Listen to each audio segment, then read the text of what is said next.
This umbrella was made of wood, brass, silk, and cane. As heavy as this umbrella is, one slave boy have to put it on the head of the master as long as the master will stay outside. And if a slave boy is putting this umbrella on the head of the master, he should play with his shoulders not to disappoint him. Because if this umbrella should drop from the hand of the slave boy on the head of the master, they will behead the slave. Hi, Jesus. This umbrella was not designed for the sun, not for the rain, just to show your status in the community. You want to try the weight? You lift it from here to know the weight. About 30 to 35 kg. One person will hold it on the head of the master as long as the master will stay outside. That chain on that wall behind you there, and this chain in this glass here, they use it to kill the slaves. Then, when we enter the second cell, I will show you how to do lynching with these two chains. And this iron is called branding iron. What's your name again, ma'am? Miriam. If I'm Miriam's slave, my name should be Miriam. So Miriam will put this iron in the fire, red hot, and she uses it to write Miriam on my chest. If she's a woman, they write it at the back. What's your name again, sir? Michael. If Miriam should buy me today and brand me Miriam, if Michael should buy me tomorrow, Michael will have to brand me again. Miriam brand me today, Michael will have to brand me tomorrow because I've become Michael's slave. Let's go inside the dark room where they keep 40 people.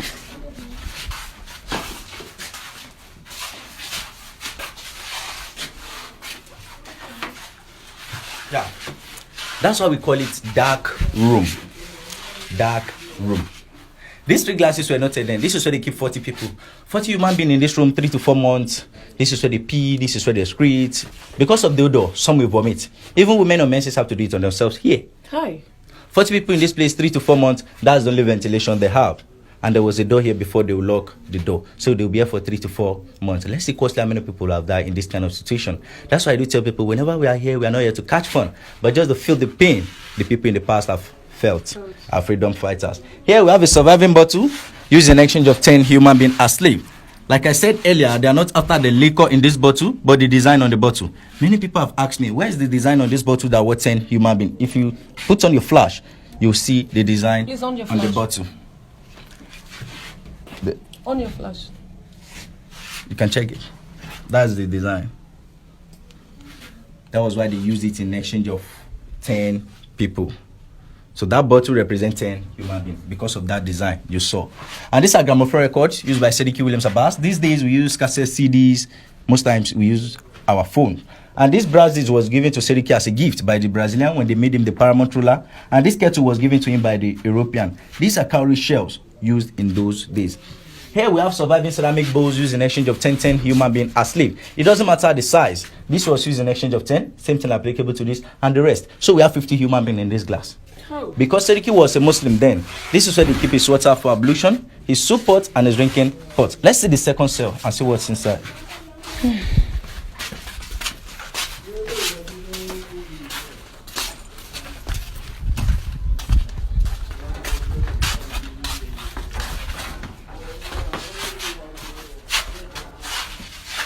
So you're welcome to the second room. Like I said earlier, all the rooms are the same.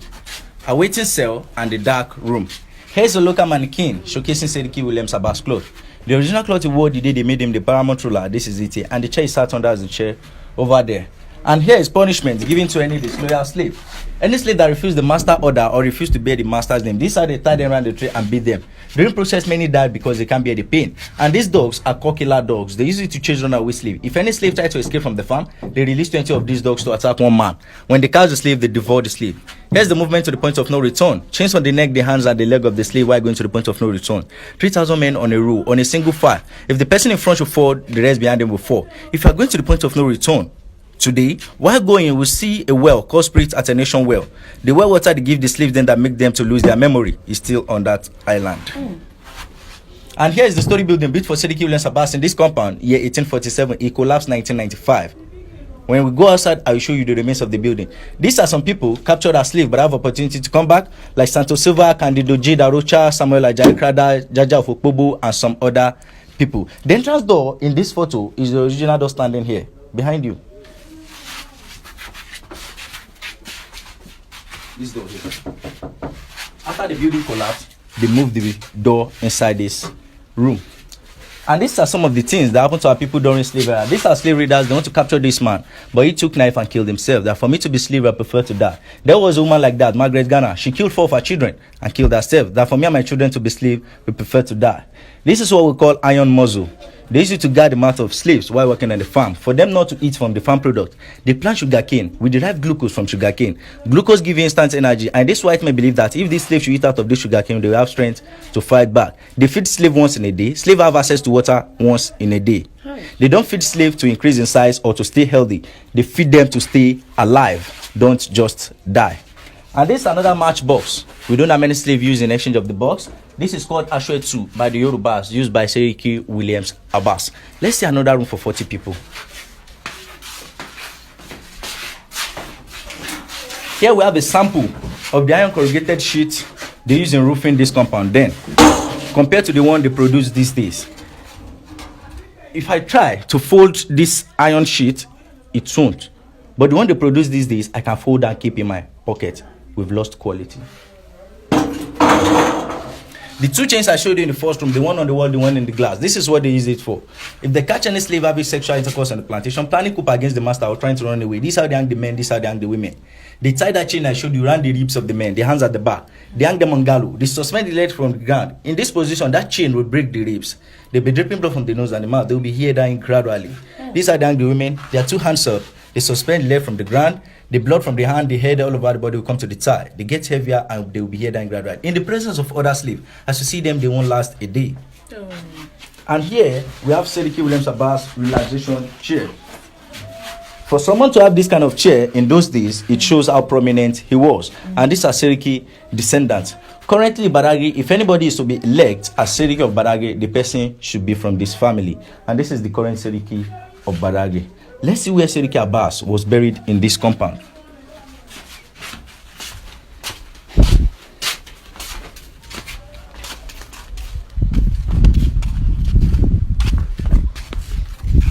This well was dug in the year 1847 by the slaves.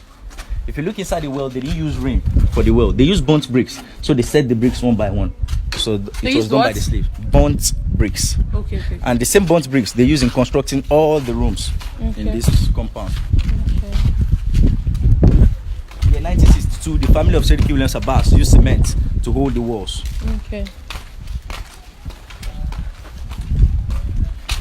This place used to be Seriki Williams Abbas Court, where he passes judgment to the Muslims community and where he had meeting with any king in Nigeria that want to have meeting with him then. And this place used to be his chamber where he relaxed himself. That relaxation chair was inside this room then. We still have some rooms behind this. Go. Let's see.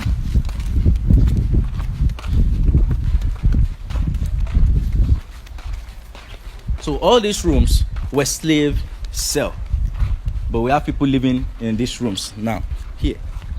So all in total 40 rooms and 40 slaves in each, and all the rooms are the same: a waiting cell and the dark room. We can see sample of the burnt bricks around here. The story building that was built for Seriki Williams Abbas in the year 1847 that collapsed 1995 was standing here. This is the remains of the building. Here's the foundation. And all these rooms also were slave cell. When Seriki Williams Abbas died, this is where he was buried. Seriki Abbas died 11th of June 1919 and he was buried here. Sorry. 103 years ago that he died, he was buried here. Later, the Brazilian came back to build this mausoleum on his grave. Why? Because they see him as a loyal person, someone that was captured as slave, later freed, and he continued the business because his master has asked him to continue the business. He was just like the 2IC for the master here. The master cannot be here and be in his hometown at the same time doing the business. So he needs somebody that he can trust, that will understand our people language here. That was why he sent Seriki down to Nigeria. And this is the tomb of the last son, Saka Ajao Abbas. He was given birth to 1913. He was at the age of 6 when his father died. His father was at the age of 6 when he was captured as a slave, and he died 1987 at the age of 74. So you're welcome to Brazilian Barracoon. Do you have any question? I'm so weak. I don't even know what to ask. Do you guys have any question? Like, my mentality has really changed coming here. A lot of things has changed, my mindset, and I was even emotional in there when you tried to use that stuff on my leg. I couldn't move. I saw it in your eyes. But You almost dropped tears. I almost did. I saw it. I don't know what to ask. Do you guys have any question? If you don't have any question, maybe if you see some other museums, you may have questions. We still have like 4 Okay, other come sites. check Shall we? them. We shall.